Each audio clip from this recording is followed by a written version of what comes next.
బిడ్డ మన వట్టె జానయ్య యాదవ్ గారు 2 నిమిషాలు మాట్లాడతారు.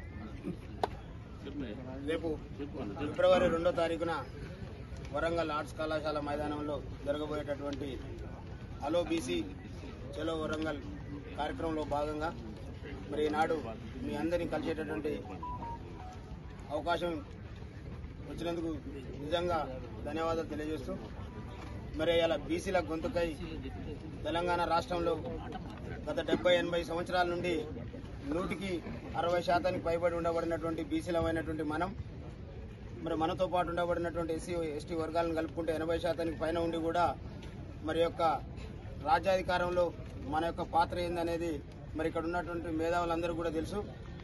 మరి ఇలాంటి పరిస్థితుల్లో గతంలో మన పూర్వీకులు చదువు లేకపోయినప్పటికీ మనందరికీ కూడా చదువునిచ్చి మనం ఉన్నతమైనటువంటి స్థానానికి రావడానికి ఏం చదువు లేకపోయినటువంటి మన పూర్వీకులు చేసినటువంటి గొప్ప ఆలోచనతో ఈనాడు మనం అందరం కూడా అనేక రకాల ఉద్యోగాల్లో వ్యాపారాల్లో స్థిరపడి ఉన్నాం. మరి భవిష్యత్ తరానికి మనం కూడా ఏదో ఒకటి చేయాలనేటటువంటి ఆలోచనతో మరి ఈనాడు తీన్మార్ మల్లన్న ఒక ఎమ్మెల్సీగా ఉండి అధికార పార్టీలో ఉండి బీసీలకు జరుగుతున్నటువంటి అన్యాయం మీద మరి సుదీర్ఘంగా చర్చలు జరిపి ఇక్కడ ఉండబడినటువంటి మేధావర్గాలతో అంతిమంగా రాజ్యాధికారం వస్తే తప్ప మరి మన జాతులకు మనుగడ లేదు భవిష్యత్తులో అనేటటువంటి వాస్తవాన్ని గ్రహించి మరి ఈనాడు బీసీల పక్షాన పోరాటం చేస్తున్నటువంటి పరిస్థితి చూస్తూ ఉన్నాం. మరి 160% పైన ఉండబడినటువంటి మనం మరి యొక్క రాజ్యాంగంలో రాజ్యాధికారాన్ని పొందాలంటే మరి పోరాటమే మార్గంగా మరి గతంలో అనేక పోరాటాలు తెలంగాణ రాష్ట్రంలో మరి వరంగల్ వేదికగా మరి జయశంకర్ సారు స్ఫూర్తితోని తెలంగాణ రాష్ట్రం సాధించుకున్నటువంటి చరిత్ర మరి యొక్క వరంగల్ గడ్డకుంది, ఈ తెలంగాణ ప్రజలకు ఉంది. కాబట్టి మరి మనం బీసీల యొక్క అధికారాన్ని సాధించాలంటే మనం అందరం కూడా ఐక్యమై మనల్ని బీసీ కులాలన్నింటినీ కూడా ఉపకులాలుగా చెప్పుకుంటూ మరి వాళ్ళ యొక్క పర్సెంటేజ్కి సమానంగా ఉండే విధంగా బీసీలలో మనల్ని యాదవులుగా, గౌడుగా, మున్నూరు కాపుగా, ముదిరాజులుగా, మరి రజకులుగా, మంగళోళ్ళుగా, కుమ్మరోళ్ళుగా విభజించి మనకు పొత్తు లేకుండా కలిసిపోయేటటువంటి పరిస్థితి లేకుండా విడదీసినటువంటి యొక్క అగ్రవర్ణ పాలకుల యొక్క పవర్ని మరి మనం ఛేదించాల్సినటువంటి అవసరం ఉంది. మరి మనం అందరం ఐక్యమై 2వ తారీఖు జరిగేటటువంటి పిలుపుకు మరి ఇక్కడ ఉన్నటువంటి ప్రతి ఒక్కరిది భాగస్వామ్యంగా మనందరి యొక్క బాధ్యతగా మనం గుర్తించినప్పుడే మరి ఆ యొక్క 2వ తారీఖు సదస్సు విజయవంతం అవుతుంది. కాబట్టి మరి విజయవంతం కాకపోతే కూడా మరి మనకు భవిష్యత్తులో మరి ఎలాంటి పరిస్థితులు ఎదురైతే కూడా మనం ఆలోచన చేయాల్సినటువంటి అవసరం ఉంది. కాబట్టి ఇది ఒక మల్లన్న కోసం మల్లన్న చేస్తున్నటువంటి ఉద్యమం కాదు, మన భవిష్యత్ తరాల కోసం మన అందరి బాధ్యతగా మరి రాబోయే మన మనవళ్ళు, మన మనవరాళ్ళు, మన కొడుకులు, మన బిడ్డల యొక్క భవిష్యత్తుగా మనం అందరం బాధ్యతగా తీసుకొని మరి 2వ తారీఖు జరిగేటటువంటి బహిరంగ సభను మరి పెద్ద ఎత్తున విజయవంతం చేయాల్సిందిగా ఇక్కడ ఉండబడినటువంటి మేధావర్గాలందరూ కూడా విజ్ఞప్తి చేస్తూ మనం ఇప్పటి నుండి 2వ తారీఖు వరకు కూడా మనం ఎక్కడ ఏ చర్చ చేసినా, టీ తాగినా, టిఫిన్ చేసినా, రోడ్డు మీద నిలబడ్డా మన యొక్క వాదాన్ని వినిపించాలి.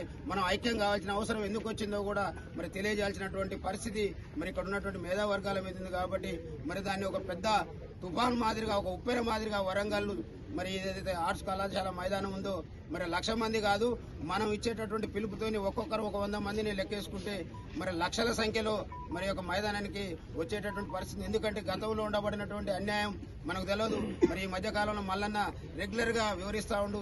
ఇంతకుముందు ఒక మాట చెప్పిండు, 1,80,000 పైచిలకు పందులున్నాయనేటటువంటి మరి లెక్కలున్నాయి తప్ప బీసీల యొక్క లెక్కలు లేకుండా మొన్నటికి మొన్న ఏదైతే కాంగ్రెస్ పార్టీ మన ఇచ్చినటువంటి కామారెడ్డి డిక్లరేషన్ లో స్థానిక సంస్థలకు పోయే ముందు మేము కులగణన చేసి పోతామని చెప్పి దాన్ని కూడా స్క్రిప్ట్ చేసే ప్రయత్నంలో మరి మనం ఎన్నుకున్నటువంటి బీసీ బిడ్డ మరి మన పక్షాన కొట్లాడింది కాబట్టి ఈ యొక్క కులగణనకు మన కాంగ్రెస్ పార్టీ మరి నిర్ణయం తీసుకుంది.